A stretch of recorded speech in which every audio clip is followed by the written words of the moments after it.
السلام عليكم ورحمة الله.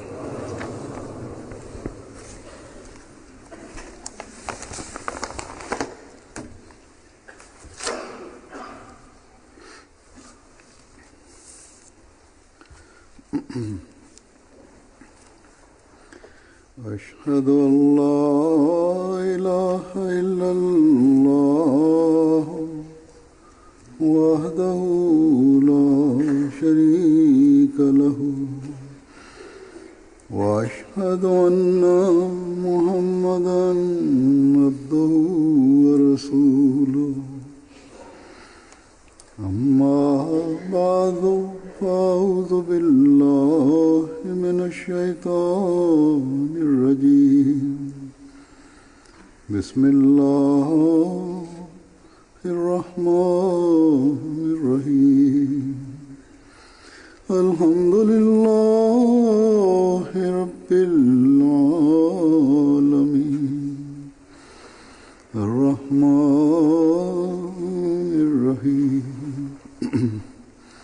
مالك يوم الدين إياك نعبد وإياك نستعين اهدنا الصراط المستقيم صراط الذين أنعمت عليهم غير المغضوب عليهم ولا الضالين.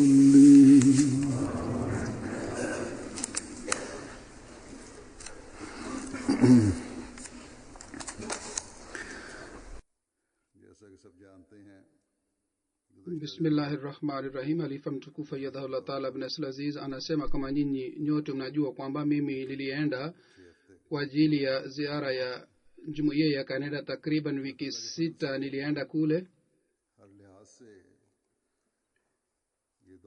kwa fadhili za Mwenyezi Mungu. Ziara yangu hii ilikuwa yenye baraka kwa pande zote, upande wa mipango ya jumuiya na vile vile katika upande wa mikutano pamoja na washukua wa Ahmadiyya. Ziara hii ilipata ufaulu mzuri. Kuhusiana na maoni ya watu waliotoa wakati kuhusu jalsa salana na vile vile kuhusu mada ya shukrani, niliwahi kuzungumza katika hotuba yangu ilikuwa baada ya jalsa ya Canada. Leo nitazungumza kuhusu shughuli zingine nilizozifanya kule. Kwa fadhili za Mwenyezi Mungu, jumuiya ya Canada pia sawa na jumuiya zingine za dunia, jumuiya hii ya Canada pia imepata hatua mbele katika maendeleo na katika kuimarika. Vijana na wasichana katika kazi ya jumuiya, wao wana hamu ya kupata maendeleo katika huduma yao, hususan upande wa media na press. Vijana wamefanya kazi kubwa sana. Vijana walifanya juhudi jumuiya itambulishwe kwa kupitia media, na Mwenyezi Mungu alijalia juhudi yao. Kule tayari jumuiya imejenga mahusiano mazuri na viongozi wa serikali na jumuiya inajulikana vizuri kwao, lakini safari hii niliona tofauti upande wa media. Kwa hakika hii yote ilikuwa fadhila za Mwenyezi Mungu moja kwa moja.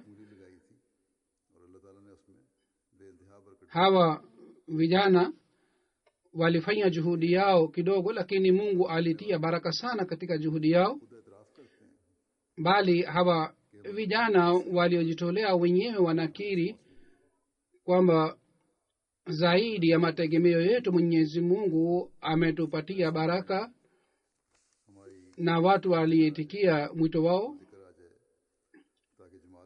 Ilikuwa wakati sisi tulikuwa tukitaka kwamba habari itolewe katika media ili jumuiya itambulishwe, lakini press na media ilikuwa haitaki kutoa habari yetu.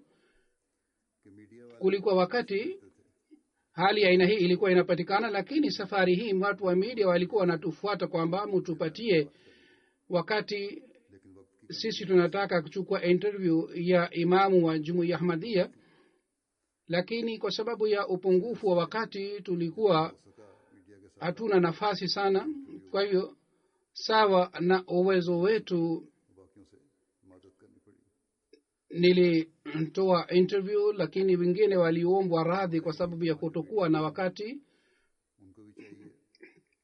Sasa media team yetu inayopatikana kule, wao wanatakiwa wao wajenge mahusiano mazuri na hawa wote waliombwa radhi, na wakutane nao au wawaandikie barua ya kutaka radhi kwa sababu hatukuweza kuwapatia nafasi.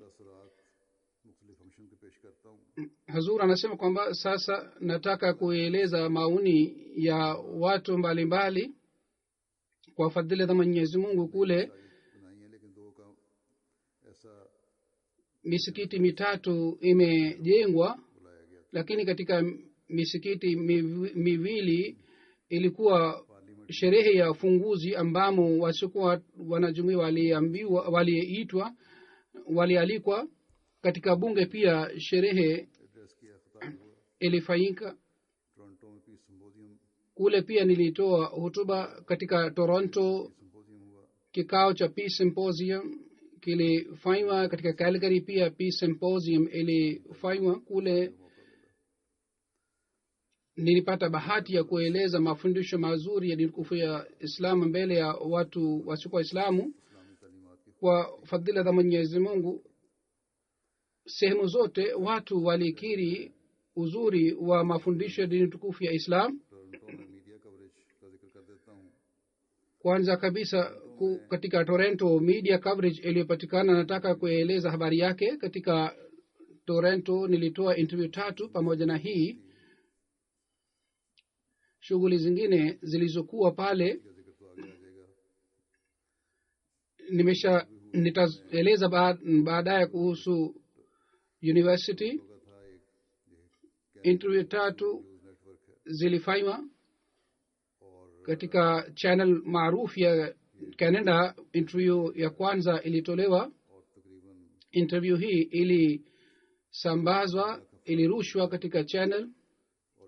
Watu takriban 300,000 waliangalia interview hii na watu 100,000 waliwahi kuangalia katika online.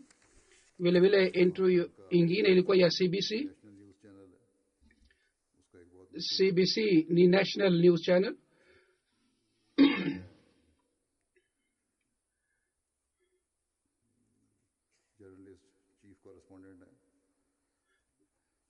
Mwandishi wa habari wa channel hii alichukua interview yangu katika CBC.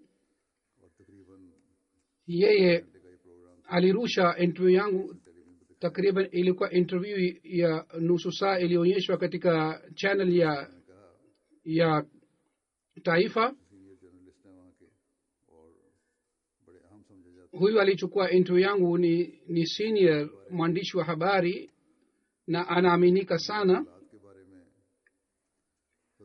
kuhusu Islam na kuhusu hali ya dunia, kuhusu ujaji wa Sayyidina Ahmad alayhi salatu wassalam.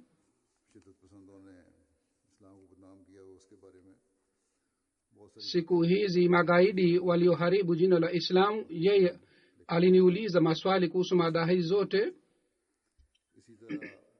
Alirusha sehemu kadhaa ya interview yangu.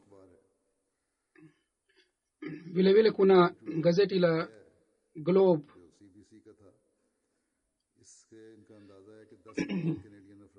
Interview kwanza iliyofanywa katika CBC watu milioni 10 walipata ujumbe kwa kupitia interview hii. Kisha kwa kupitia gazeti habari chungu mzima zilichapwa.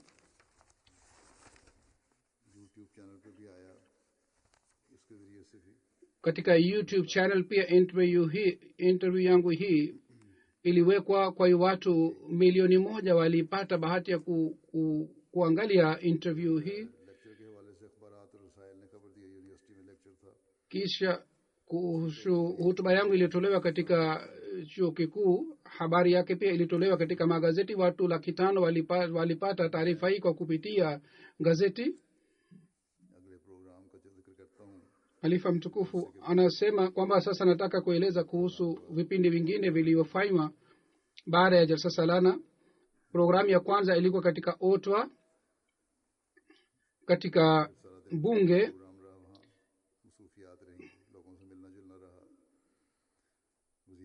Siku kucha kikao hii kiliendelea. Nilikutana na waziri mkuu, vile vile wabunge kadhaa.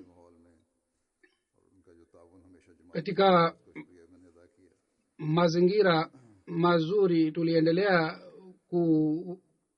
kuzungumza na hawa watu, na wao walitusaidia kama ni kawaida, wanatusaidia kwa ajili ya kikao hiki. Kisha sherehe moja ilifanywa katika ukumbi moja ya bunge.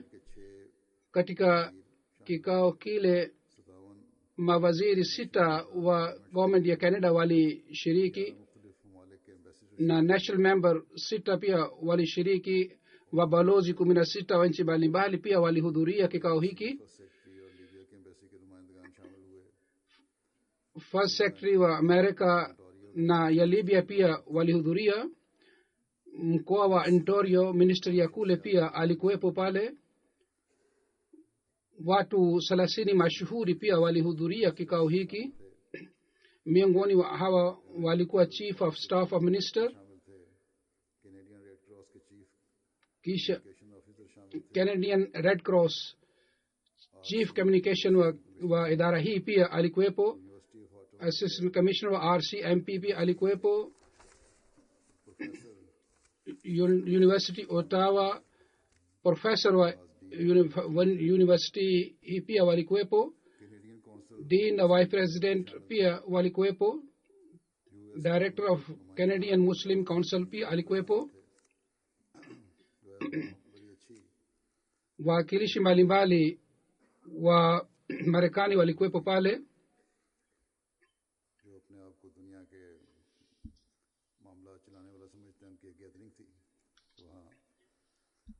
Viongozi hawa ambao wanaendesha mambo ya dunia walikuwepo pale.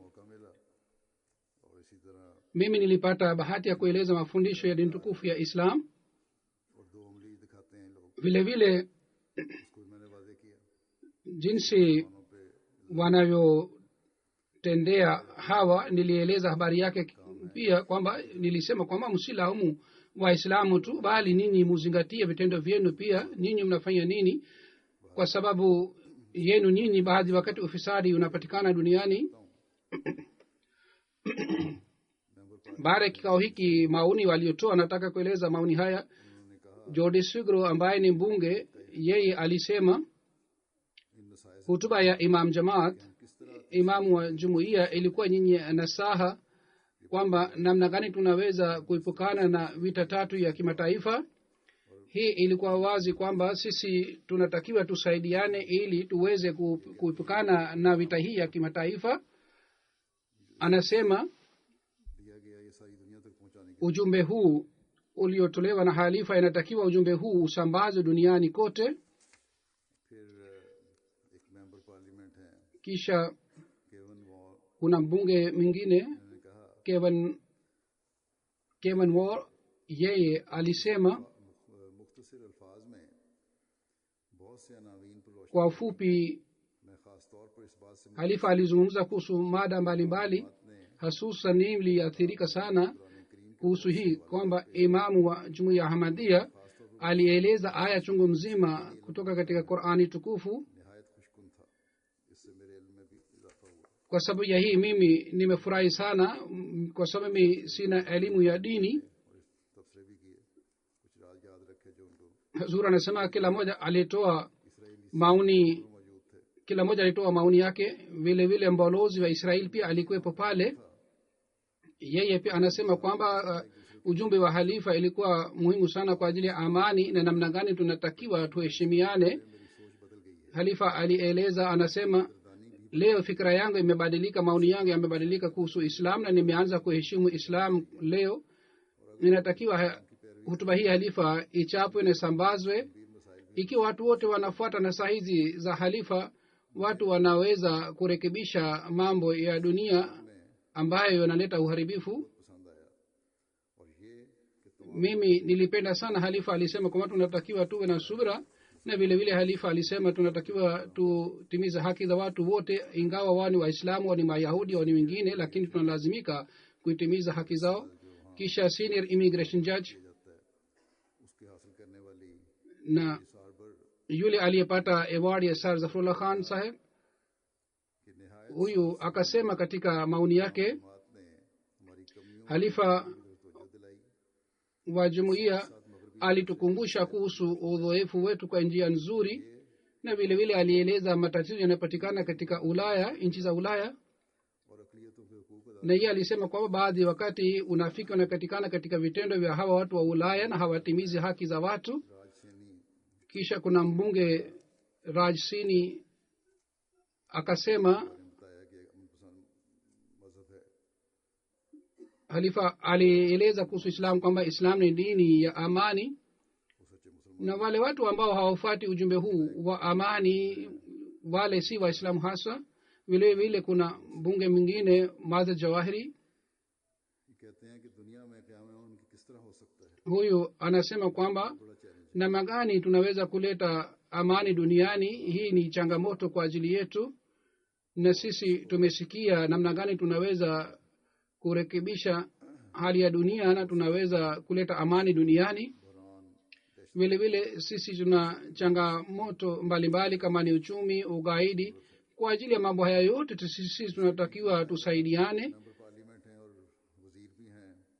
Kuna mbunge mwingine Christian, vile vile yeye ni professor wa science, anasema kwamba kitu nilichokipenda sana katika hutuba ya halifa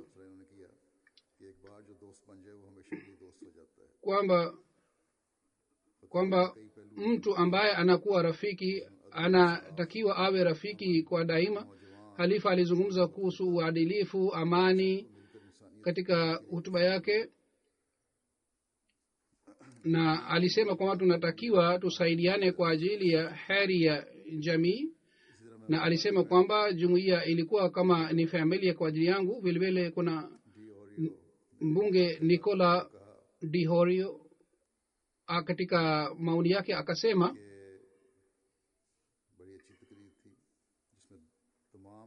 hutuba ya halifa ilikuwa nzuri sana.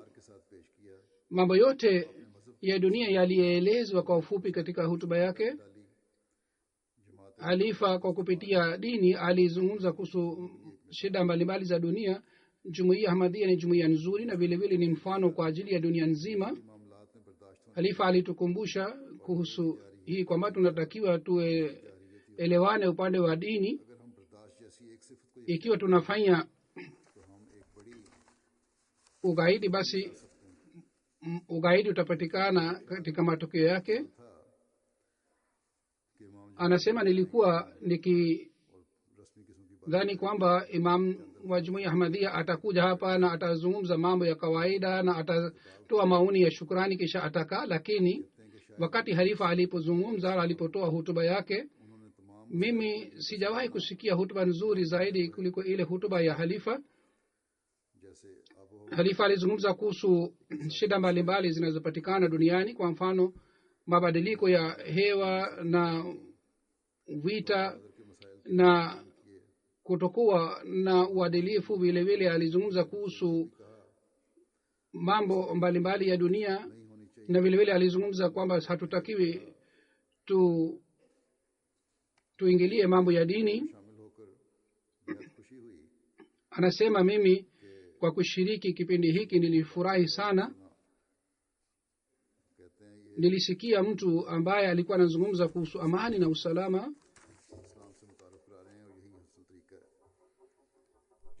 na hazur anasema hazur anatambulisha Islam vizuri. Mbalozi wa Germany alisema imamu wa Jumuiya Ahmadiyya alizungumza vizuri kuhusu siku za usoni, na sisi tulijua kwamba Islam ni dini ya amani, na sisi tunaweza kukaa kwa amani na watu wote waliohamia hapa katika Ulaya. Ujumbe maalum ulikuwa hii kwamba kwa ajili ya heri ya dunia tunatakiwa tusaidiane, na vile vile watu wanatakiwa wawe na uhuru wa kuishi maisha yao bila kuwalazimisha. Hazur anasema, nilisema kwamba upande wa dini serikali haitakiwi iingilie mambo ya dini. Kwa mfano ni mambo ya jambo la hijabu na kuna mambo mengine. Masala hii inapatikana katika Ulaya, kwa hiyo serikali haitakiwi iingilie mambo haya ya dini. Vile vile Chief Imam Muhammad Jibar ni imamu hapa katika Canada, anasema kwamba mimi ni imamu wa Sunni, na mimi nasema waziwazi kwamba sherehe hii imeweka msingi wa amani kwa ajili ya dunia, na sherehe hii inatakiwa ifanywe duniani kote. Hutuba ya imam ilikuwa yenye hekima sana, kwa sababu halifa hakulaumu kundi moja, bali alisema kwamba ikiwa utulivu haipatikani duniani, hii ni kwa sababu makosa ya watu wote. Tunatakiwa tukubali makosa yetu, kisha tufanye juhudi ya kuleta heri na baraka, amani duniani.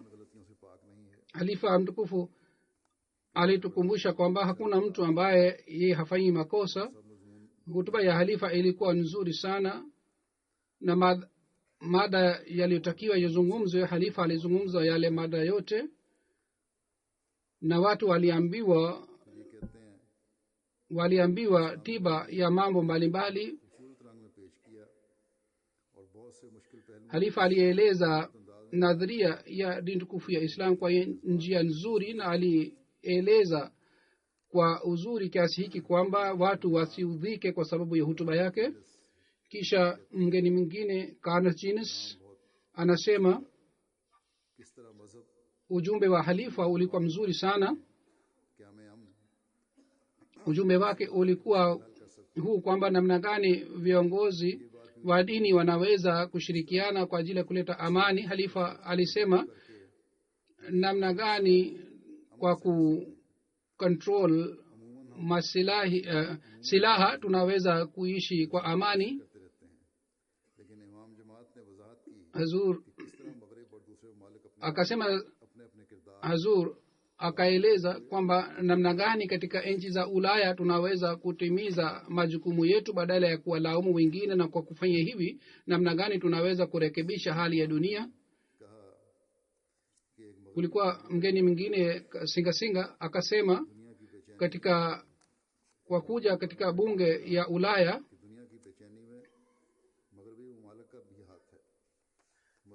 halifa akasema katika bunge ya Ulaya kwamba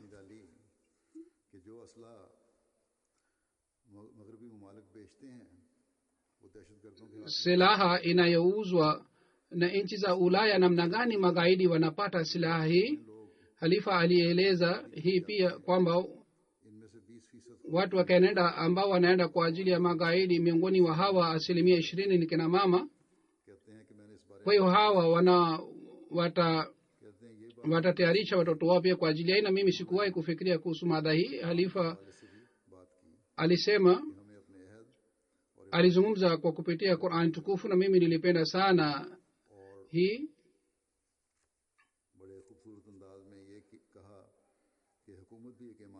Kwa njia nzuri halifa alisema kwamba serikali pia ni amana, kwa hivyo viongozi wa serikali pia wanatakiwa watimize haki zao na majukumu yao ipasavyo.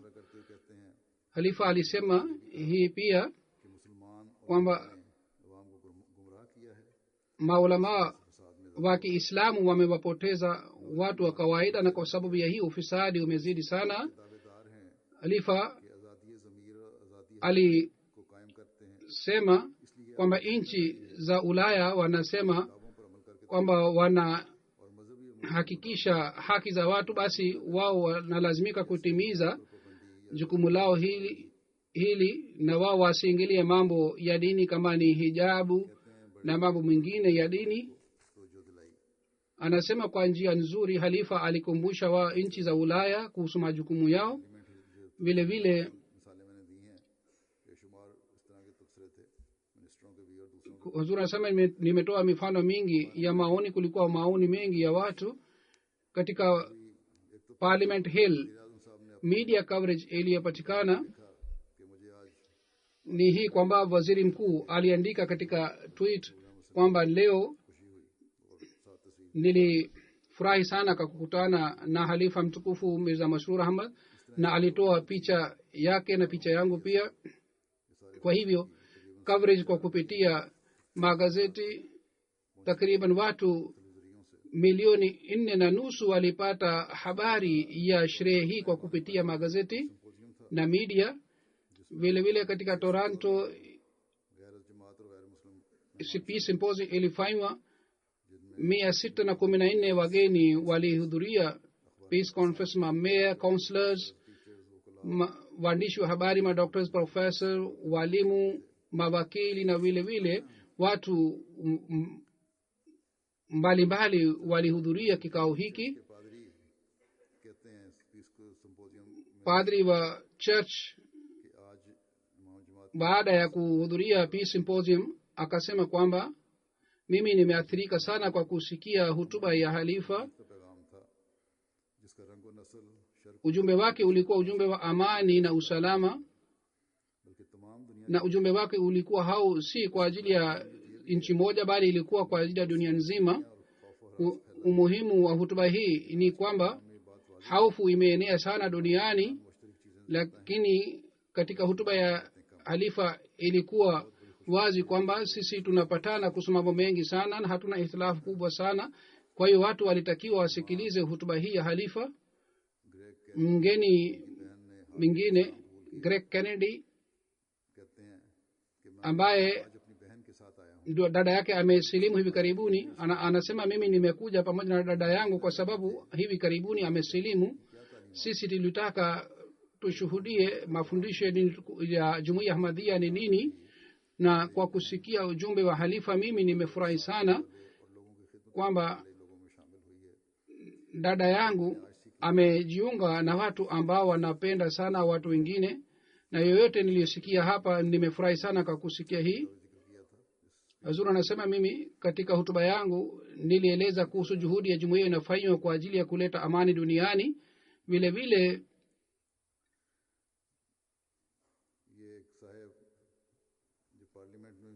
kuna mgeni mwingine ambaye alikuwa katika bunge pia, Muhammad Al-Haji, anasema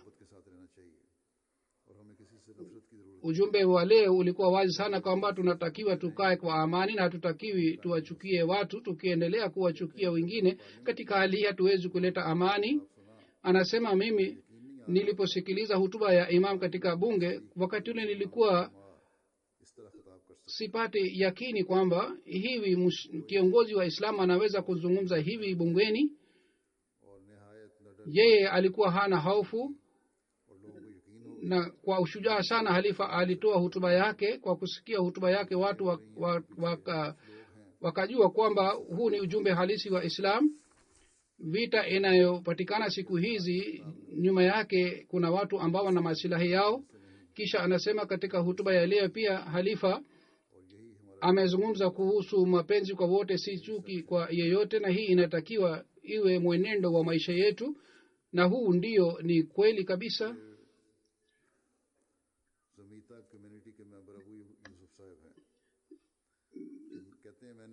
Member wa Zamita community Bana Yusuf anasema yoyote niliyosikia na niliyoshuhudia nimeathirika sana kwa sababu ya hii. Imamu wa Jumuiya Ahmadiyya katika hutuba yake ameeleza mifano chungu mzima ya Mtume Muhammad sallallahu alaihi wasallam, na alitukumbusha kwamba tunatakiwa tuige mifano hii ya Mtume sallallahu alaihi wasallam. Imamu wa Jumuiya Ahmadiyya kwa kupitia mfano mwema wa mtume sallallahu alaihi wasallam alithibitisha kwamba yeye hakulazimisha mtu yeyote asilimu. Mtume sallallahu alaihi wasallam namna gani alihudumia ubinadamu na alieleza mafundisho ya Islam kwa kupitia Qur'an tukufu kama inapatikana ndani ya Qur'an tukufu la ikraha fi din, na namna gani mtume sallallahu alaihi wasallam wa Kristo, Mayahudi na vile vile watu wa dini zingine aliwapatia haki zao na aliwakumbusha kwamba sisi kwa kuwa wanadamu ni kitu kimoja. Kisha sherehe ya tatu ilikuwa katika Yorkshire University.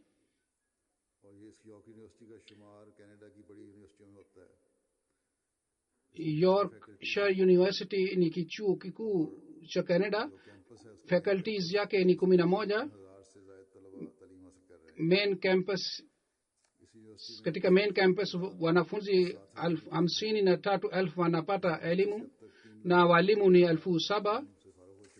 Watu takriban 300,000 wameshapata degree katika chuo kikuu hiki, na vice chancellor alisema kwamba ni university number 3 katika Canada. Kat Courier ambaye ni mgeni aliyeshiriki katika kikao hiki cha university, yeye ni member of University of Toronto, anasema siku hii leo ilikuwa zawadi kwa ajili yetu. Kwa kusikia nasaha za halifa tulifurahi sana kwamba sisi sote tunafanya kazi kwa ajili ya amani ya dunia.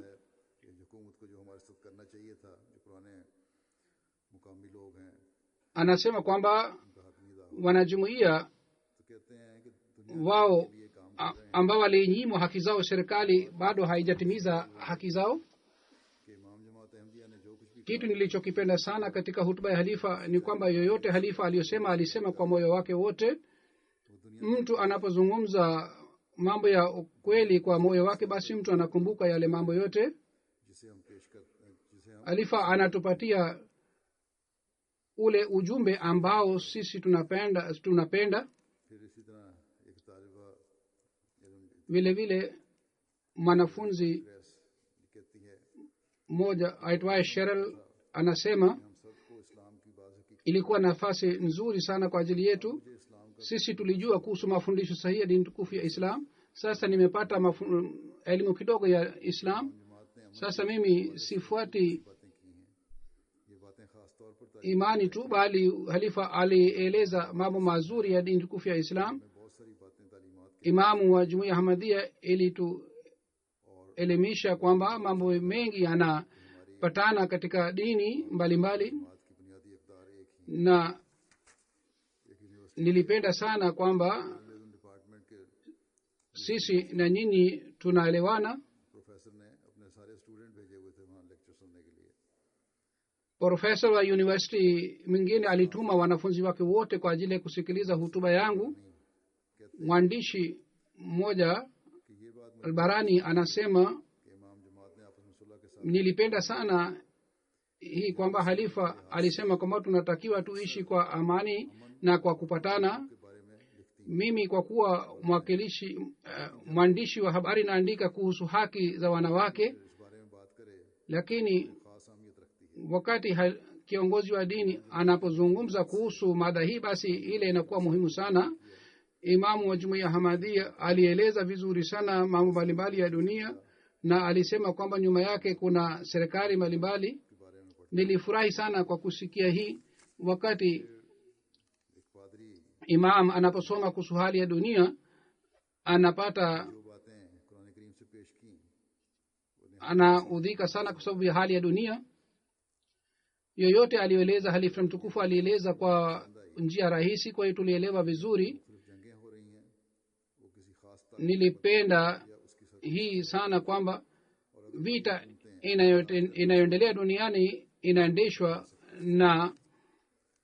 na serikali mbalimbali. Ikiwa serikali haisaidii, basi vita hii inaweza kuisha. Kisha tulienda Saskatoon, kule pia press conference ilifanywa. Vile vile ilikuwa kikao cha jumuiya, lakini kwa kupitia press kwa kupitia redio na viwanda vya kuchapa magazeti takriban watu milioni 1.78 walipata ujumbe wa Islam. Kisha kulikuwa ufunguzi wa msikiti wa Regina kule pia. Baada ya Ijumaa jioni katika hoteli ilifanywa sherehe kuhusu ufunguzi wa msikiti. Wageni 200 walihudhuria. Waziri mkuu wa mkoa wa Saskatoon, mayor, deputy leader of opposition na mayor mstaafu na mwenyekiti wa University of Saskatoon, head of religious study na vile vile viongozi wa idara mbalimbali walihudhuria kikao hiki.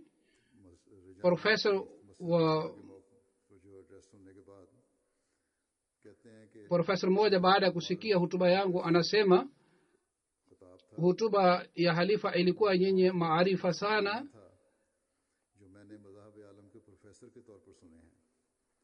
na hutuba hii ilikuwa tofauti na hutuba niliwahi kukusikia, na ujumbe wa halifa ulikuwa ujumbe wazi sana kwamba ikiwa watu wote wanataka amani duniani, wao hawawezi kupata amani kwa kudharau wale watu ambao wanaudhika duniani. Ujumbe huu ulikuwa wazi sana kwa ajili yangu. Sawa na maoni yangu,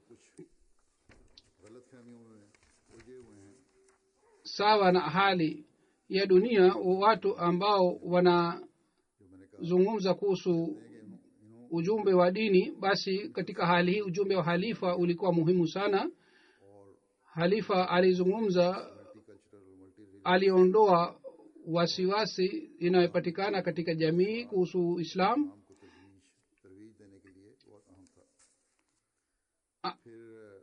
Na ujumbe wake ulikuwa muhimu sana kwa ajili ya kuleta umoja katika jamii.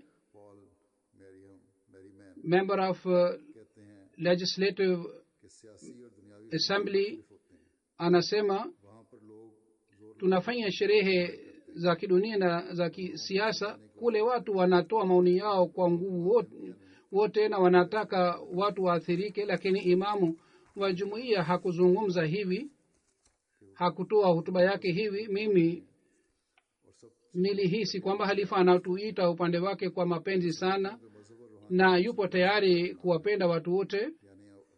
Mimi naona kwamba hii ni njia nzuri ya kupatana, yani kuheshimu majirani na vile vile kuwapenda wengine, njia nzuri ya kupatana. Wazuri anasema mimi nilizungumza kuhusu haki za majirani, ndio maana huyu anasema kuhusu mada hii kwamba yeye aliathirika kwa sababu ya mada hii. Anasema kwamba hii ni muhimu sana kwamba jumuiya ya aina hii ijenge misikiti ambayo inaeleza mafundisho sahihi ya dini tukufu ya Islam, kwa sababu katika Regina watu wa dini mbalimbali wanaishi. Hawa wote wanatakiwa waelewane na wapatane.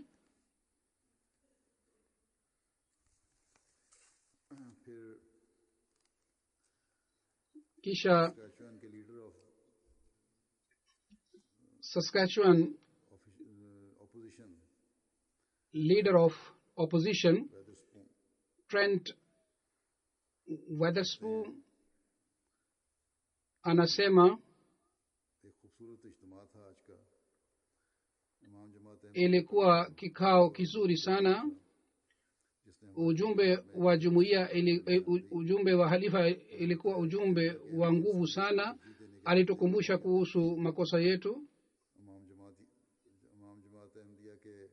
Imamu wa jumuiya Ahmadiyya ujumbe aliotoa kwamba sisi tupende kwa ajili ya wengine kile tunachokipenda kwa ajili yetu. Ujumbe huu ni muhimu sana kwa ajili yetu. Kisha anasema kuhusu kuelewana, ujumbe huu ulikuwa muhimu kwa ajili ya kuelewana na kupatana. Imamu wa jumuiya alizungumza kuhusu mambo ambayo tunatakiwa tufuate. Mafundisho aliyotoa ilikuwa si muhimu kwa ajili ya kuimarisha amani ya jamii yetu, bali ni muhimu kwa ajili ya kuimarisha amani ya dunia nzima. Kisha katika Rajaina media coverage iliyopatikana baada ya sherehe ya ufunguzi huu wa msikiti kwa kupitia TV, magazeti na vile vile interview pia zilichukuliwa katika TV, radio na magazeti. Kwa kupitia vitu hivi vyote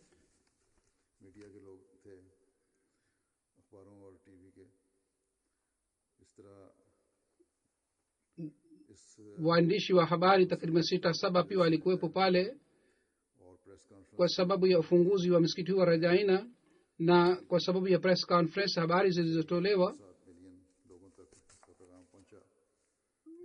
watu 1.7 walipata ujumbe katika ufunguzi wa Baitul Aman. Msikiti wa Baitul Aman ilikuwa baada ya Rajaina. Ile ni sehemu ndogo, watu wanafanya biashara ya mafuta wanaenda kule. Watu 49 walihudhuria kikao hiki. Member of Legislative Assembly na wabunge 7, mayor mpya aliyechaguliwa, deputy mayor, professor, teachers na waandishi wa habari na vile vile watu wa idara mbalimbali walihudhuria kikao hiki cha ufunguzi. Officer wa immigration staffu ambaye ni rafiki yetu kwa muda mrefu, yeye ni rafiki yangu pia, yeye pia alikuja kule. Anasema Jumuiya Ahmadiyya ni jumuiya ndogo lakini inafanya kazi sana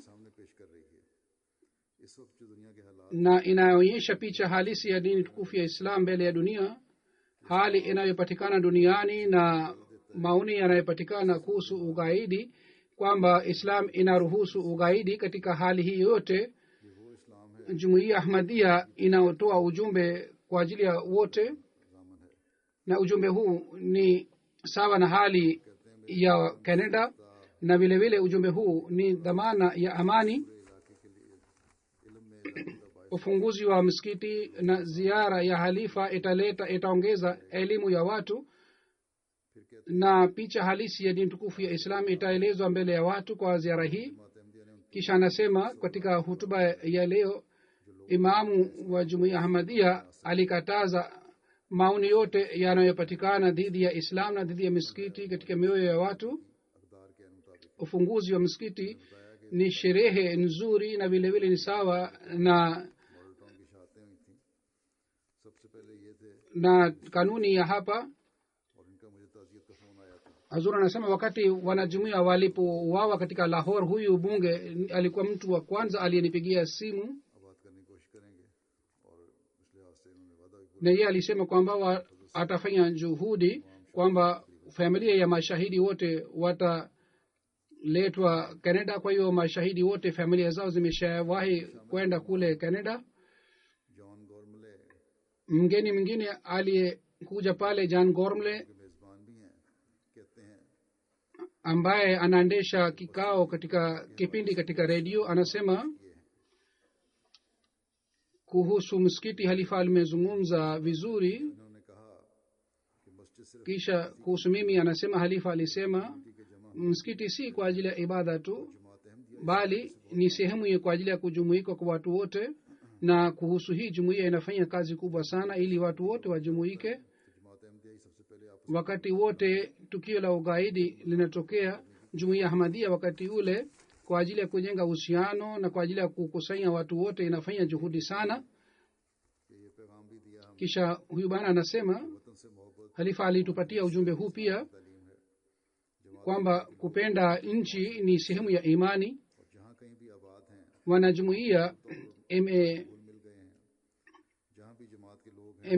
inakaa vizuri na watu wote katika jamii. Sehemu yote wanajumuiya wanaoishi kule wanafanya juhudi sana kwa ajili ya kuimarisha jamii. Kisha baada katika Calgary. Kule ni jumuiya kubwa sana, vile vile ni mji mkubwa na msikiti wetu ni mkubwa sana, ni mzuri sana. Kule tarehe 11 November kulikuwa peace symposium baada ya swala ya Ijumaa. Watu takriban 644 walihudhuria. Miongoni mwa hawa waziri mkuu mstaafu ambaye amestaafu miezi kadhaa iliyopita, yeye pia alihudhuria peace symposium. Minister of Human Services of Alberta pia alikuwepo. Mayor wa Calgary alishiriki. University of Calgary Dean yake pia alikuja. Mayor na deputy mayor pia walihudhuria kikao hiki. Member wa Legislative Assembly na viongozi wa idara mbalimbali walihudhuria. Takriban wageni zaidi ya 600 walihudhuria kikao hiki. Ilikuwa mahudhurio mazuri na hawa wengi walikuwa wasomi sana. Justin Harbour akasema katika maoni yake, mimi nimewahi kusikia hutuba za halifa mtukufu sehemu mbalimbali. Halifa amesambaza ujumbe wa amani duniani. Kisha anasema leo pia halifa ametoa ujumbe wa amani. Ujumbe huu ni ujumbe mzuri sana na vile vile ni picha ya Jumuiya Ahmadiyya. Kisha anasema sawa na maoni yangu, maoni ya halifa ni muhimu sana na kila mmoja anatakiwa asikilize maoni ya halifa, kwa sababu siku hizi magaidi wanataka kuharibu amani ya dunia na watu wa kawaida wanaona kwamba wao wanafanya ni mafundisho ya tukufu ya Islam.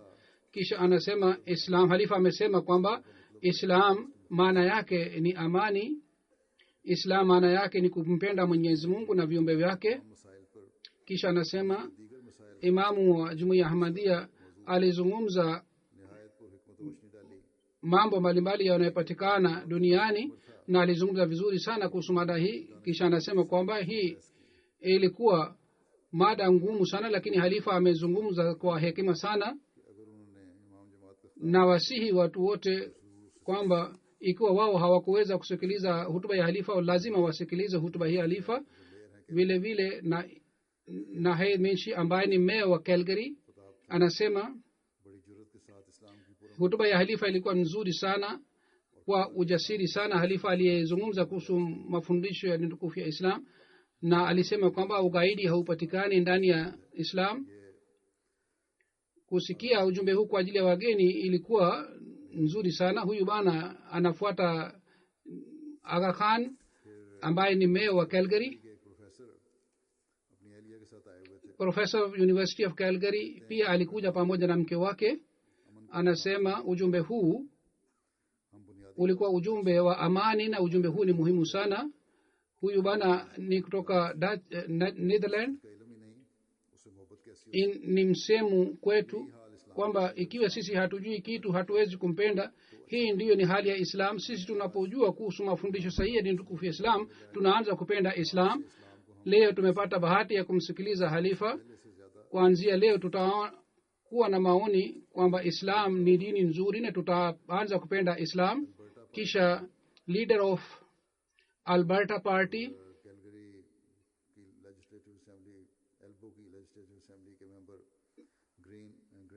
ni member of Legislative Assembly Green Clark akasema hutuba ya halifa ilituachia athari nzuri sana na ilikuwa sawa na hali ya dunia. Watu wa Calgary wamejua kwamba Islam ni dini ya amani. Tunatakiwa tusambaze ujumbe huu kwa wengine pia kwamba Islam ni dini ya amani na usalama, na huu ni uhakika. Kisha Brian Littleship katika maoni yake anasema imamu wa jumuiya alizungumza kuhusu kuimarisha amani duniani na hii ilikuwa njia nzuri ya hutuba.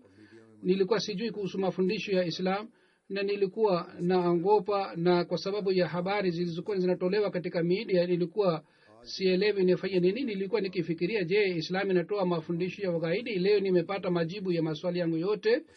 Halifa amezungumza kwa kupitia Qur'an tukufu na amethibitisha kwamba Islam ni dini ya amani. Zamani nilipokuwa nikikutana na watu wa Arabuni nilikuwa nikiogopa isije akanishambulia, lakini leo nimejua kwamba haina haja ya kuogopa kutoka katika mafundisho ya Islam. Ujumbe uliotolewa na Imam, sisi tunahitaji sana ujumbe huu kwa sababu ufisadi sana umeenea duniani, na Imam Ahmad Jumuiya amesema kwamba sisi tunatakiwa tupambane na chuki kwa mapenzi na upendo. Kisha kuna mgeni mwingine ambaye ni mwanamke anasema, nilikuwa hata siwezi kufikiria kwamba naenda kushiriki kikao cha aina gani. Nilikuja kwa ajili ya kufurahisha rafiki yangu ambaye alinialika kwa ajili ya kikao hiki. Huyu mwanamke ni msomi sana, lakini mimi nimefurahi sana baada ya kuja hapa. Sijawahi kushuhudia kipindi cha aina hiki, na ujumbe wa halifa ni mzuri sana. Mimi ambaye sina elimu sana, mimi pia nilielewa vizuri kwamba Islam ni dini ambayo inakaribisha watu wa aina zote. Kwa hiyo haina haja ya kuogopa katika Islam. Sisi tunatakiwa tujue zaidi kuhusu Waislamu.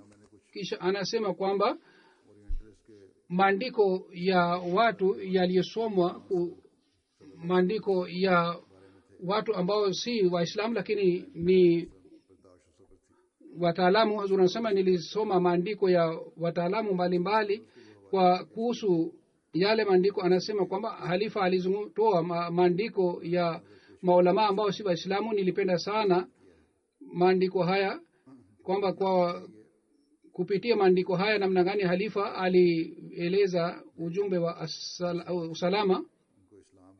Hazur anasema kwamba yule aliyemleta huyu anatakiwa amwambie kuhusu mafundisho sahihi ya tukufu ya Islam. Hivi njia za mahubiri zinafunguliwa. Haitakiwi kwamba tuzungumze mambo ya dini dunia tu na tusizungumze kuhusu dini.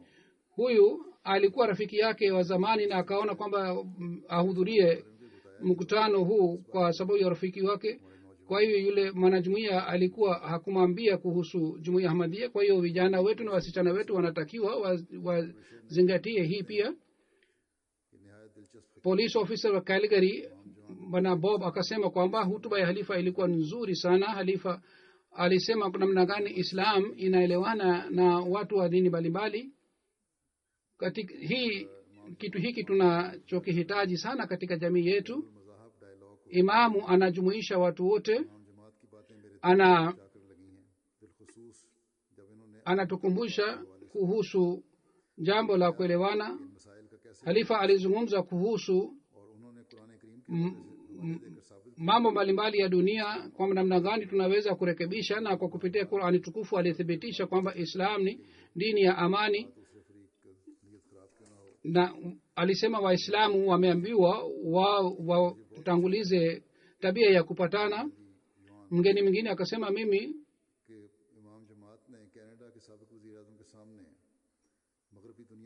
penda sana kwamba halifa mtukufu mbele ya waziri mkuu mstaafu alisema kwamba nchi za Ulaya wanatakiwa wafanye uadilifu na wanatakiwa wachunguze amali zao.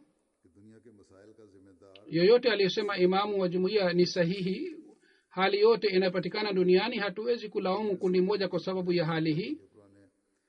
Indigenous community wa Canada ambao ni wananchi wa zamani wa Canada wanaishi katika makabila yao, wengine wanakuja mijini pia.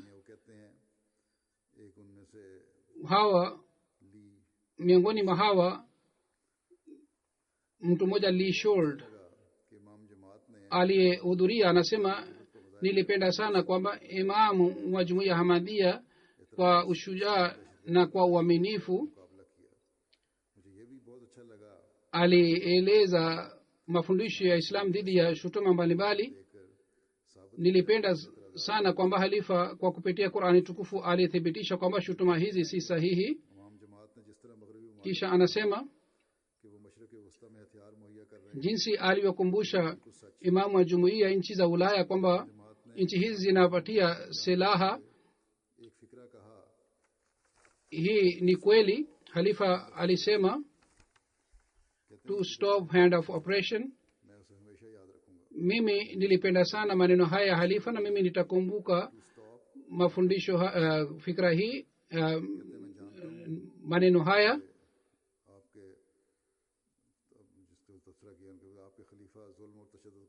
Yani maneno ya to stop hand of aggression.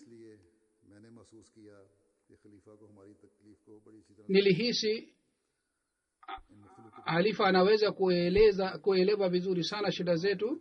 Hazur anasema hawa watu wana makabila mbalimbali, viongozi 10 walikuja kutoka katika makabila haya. Inshallah siku za usoni tutafanya mipango ya mahubiri katika makabila haya pia. Katika Calgary news channel, TV na kwa kupitia media coverage iliyopatikana, ujumbe uliosambazwa,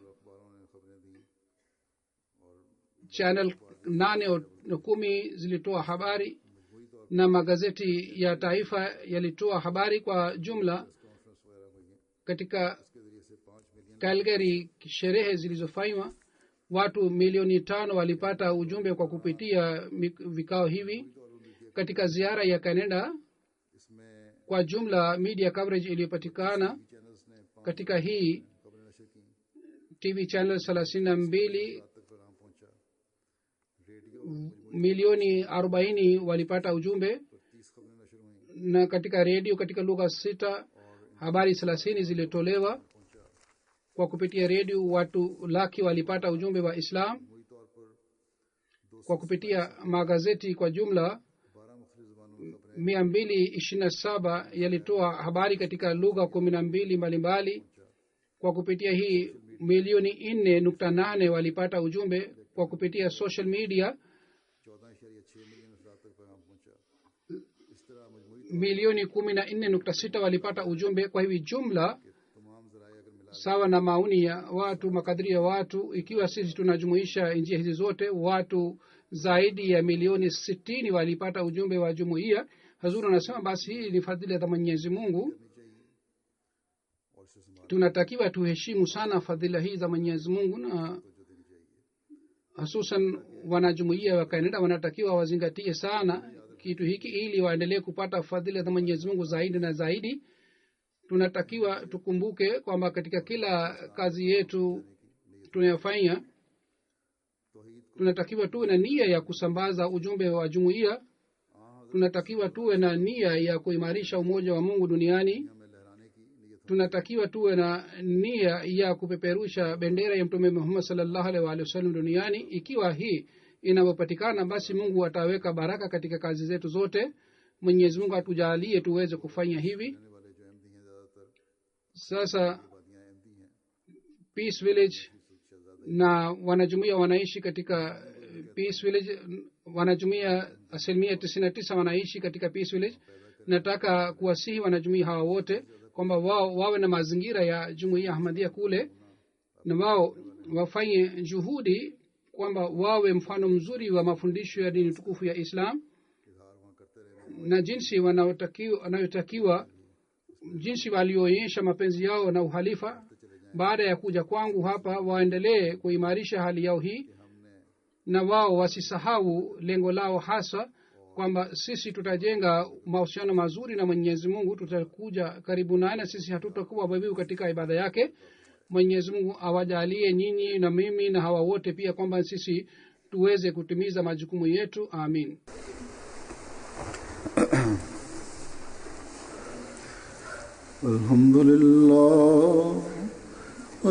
Alhamdulillah nahmaduhu wa nasta'inuhu wa nastaghfiruhu wa nu'minu bihi wa natawakkalu alayhi wa na'udhu billahi min shururi anfusina wa min sayyiati a'malina. من يهده الله فلا مضل له ومن يضلل فلا هادي له ونشهد أن لا إله إلا الله ونشهد أن محمدا عبده ورسوله عباد الله رحمكم الله إن الله يأمر بالعدل والإحسان وإيتاء ذي القربى وينهى عن الفحشاء والمنكر والبغي يعظكم لعلكم تذكرون اذكروا الله يذكركم وادعوه يستجب لكم ولذكر الله